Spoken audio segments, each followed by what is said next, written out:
અલ્યા કરણ, બોલ સાગર. આ કમળનું બટન દબાવવાથી આપણને શું મળે?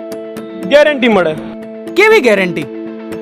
ભાઈ એ ગેરંટી કે દેશમાં કોઈ પણ ગરીબ પરિવાર ભૂખ્યું નહીં ઊંઘે. અચ્છા, ગંભીર બીમારીની સારવાર મફત મળશે, દવાઓ સસ્તી રહેશે, જિંદગી નહીં. વાહ યાર. અને બીજી શું શું ગેરંટી મળે? ભાઈ કાશ્મીર હોય કે કન્યાકુમારી, હા. ગુજરાત હોય કે અરુણાચલ પ્રદેશ, સૌ માટે કાયદાઓ સમાન રહેશે. અને દેશની લોકસભા અને વિધાનસભાઓમાં આપણી મહિલાઓ પુરુષો સાથે ખભેથી ખભો મિલાવીને ઊભી રહેશે. ક્યાં બાત હે યાર. ભાઈ આ તો કઈ જ નથી, ડ્રોન્સ જેવી એડવાન્સ ટેકનોલોજીથી આવશે એગ્રીકલ્ચર સેક્ટરમાં રિવોલ્યુશન. અને ભાઈ મેં તો એ પણ સાંભળ્યું છે કે ખેડૂતોને જરૂરી માહિતી મળે ને એના માટે સ્પેશિયલ સેટેલાઇટ પણ લોન્ચ કરવાના છે. ખાસ તો અને આપણા જેવા યંગસ્ટરને શું મળશે? શું મળશે? ભાઈ સ્કિલ સાથે સક્ષમ થવાની તક અને એમ્પ્લોયમેન્ટ ઓપોર્ચ્યુનિટીઝ પણ. ક્યાં વાત હે યાર.